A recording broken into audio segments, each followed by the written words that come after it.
Rome began not as a mighty empire, but as a humble cluster of huts perched on the banks of the Tiber River. In these early days, the future superpower was little more than a small, vulnerable settlement, surrounded by forests and marshes, its people eking out a living from the land and river. The famous legend of Romulus and Remus, twin brothers raised by a she-wolf, gave Romans a fierce and mythical origin story. Yet behind the myth, the reality was far more modest.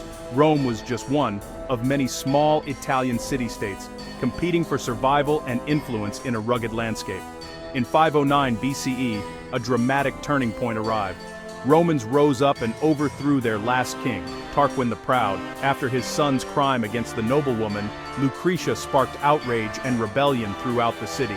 This act of defiance marked the end of monarchy in Rome. Determined never to be ruled by a king again, the Romans created a new system, the Republic. This government was led by two consuls, elected each year, with each consul able to veto the other's decisions, ensuring that no single person could seize absolute power. The Republic's system was carefully designed to prevent tyranny, but it was far from a true democracy. Most of the real power remained concentrated in the hands of a privileged few. Authority rested with the patricians, Rome's wealthy landowners and aristocrats, who dominated the Senate and controlled the most important decisions. Meanwhile, the plebeians, Rome's commoners, farmers, and craftsmen, had little voice in government. Their needs and concerns were often ignored by the ruling elite. This deep division between the elite and the common people would fuel centuries of social tension, protests, and political struggle, shaping the very fabric of Roman society.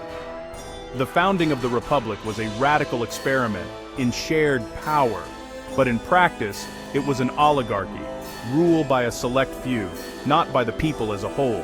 The ongoing struggle between patricians and plebeians would become a defining force, shaping Rome's laws, politics, and destiny for generations to come.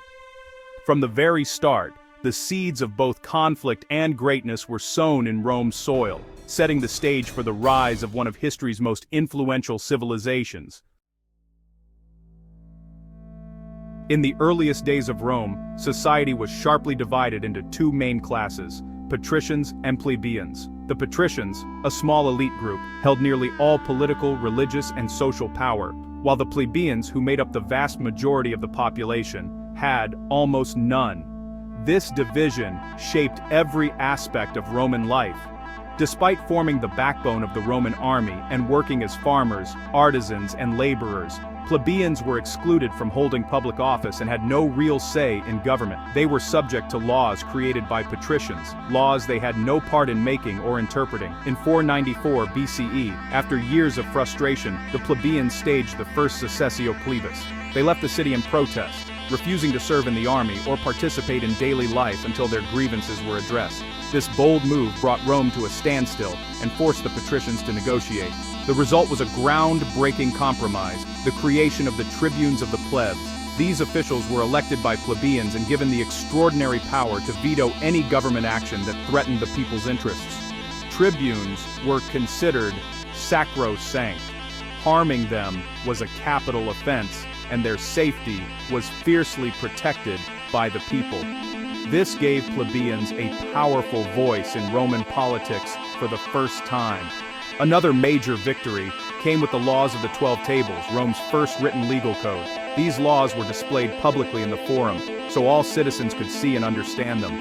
This ended the patricians' monopoly on legal interpretation and established the principle that all citizens, regardless of class, were subject to the same laws.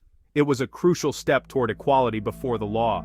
While these reforms didn't erase social and economic inequality, they gave plebeians a real voice in government and set a powerful precedent for legal rights and representation. The struggle for equality was ongoing, but the foundation for change had been laid. The fight for justice and equal rights would continue for centuries, but Rome's social contract was forever changed by these early victories. The plebeians' determination and courage would echo through Roman history, inspiring future generations to demand their rights. The Republic became a battleground for competing interests, no longer just a playground for the elite, but a place where all voices could be heard, at least in theory. Rome's resilience and adaptability came from this constant push and pull between classes, as each side fought for its vision of justice and power. The balance of power was always in flux, and it was this dynamic tension that helped shape the destiny of Rome. With internal strife easing, Rome turned outward, waging relentless wars against neighboring tribes and cities. Rome's army, a citizen militia, adapted new tactics like the flexible maniple formation, giving it an edge over rivals. Even after disasters like the Gallic sack of Rome, the city's tenacity and manpower allowed it to recover and fight on.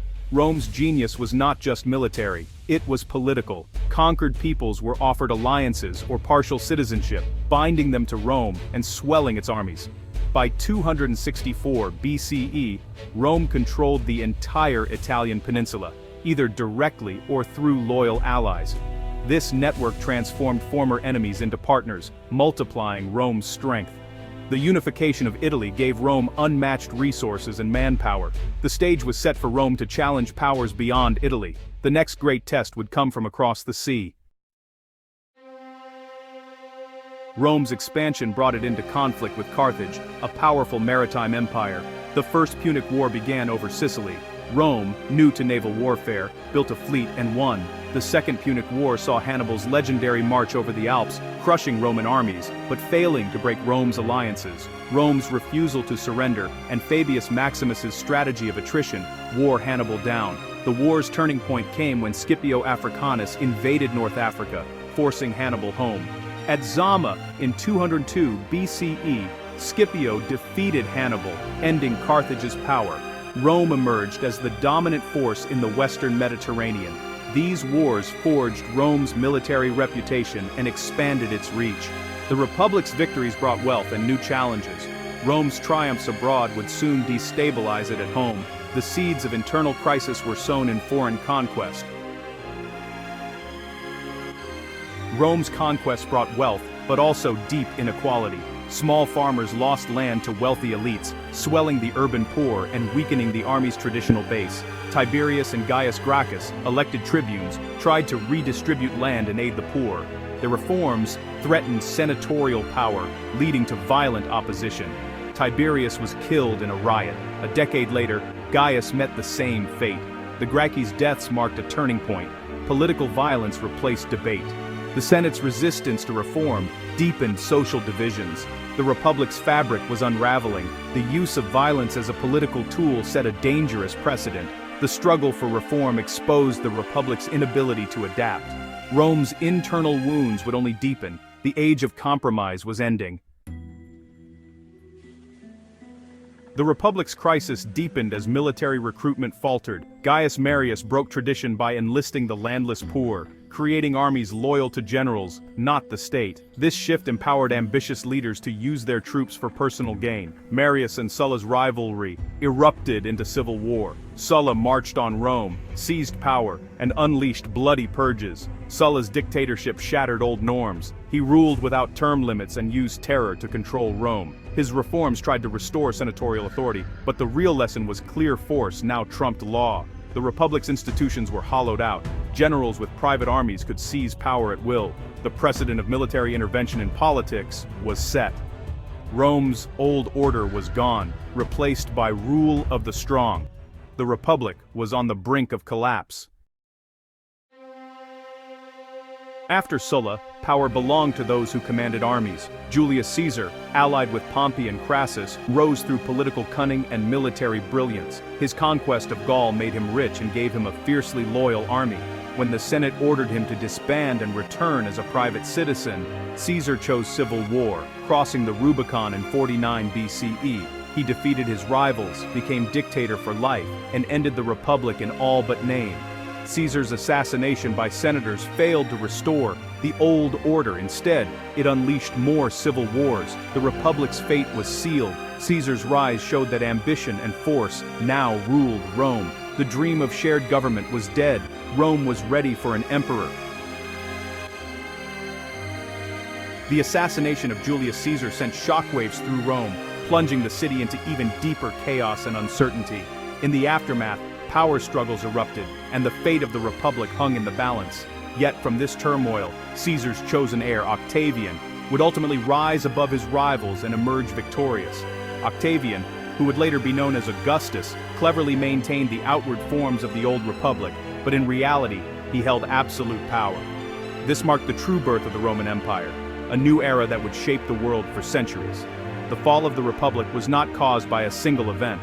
Its institutions, designed for a small city-state, simply could not manage the vast territories Rome had conquered. As Rome grew richer, wealth bred deep inequality, and ambitious generals, commanding private armies loyal only to themselves, shattered the old political order. Violence replaced compromise. Personal ambition overshadowed tradition and the common good. Yet, despite its collapse, the Republic's legacy endures and continues to influence us. Its revolutionary ideas, like the Senate, the concept of a republic, and the power of the veto, as well as checks and balances, became the foundation for many later governments, including the United States, whose founders looked to Rome for inspiration. Roman law, with its principles of justice and citizenship, shaped the Western world for centuries and still echoes in modern legal systems.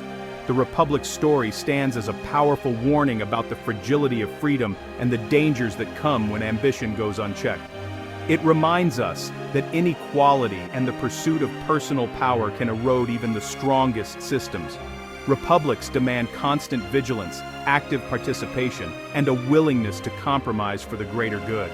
The dramatic rise and fall of Rome remains a timeless lesson, echoing through history and into our own times. The struggle to balance liberty and order is never-ending, a challenge faced by every generation. The echoes of Rome's republic still shape our world today, reminding us that the past is never truly gone. It lives on in the institutions and ideals we inherit.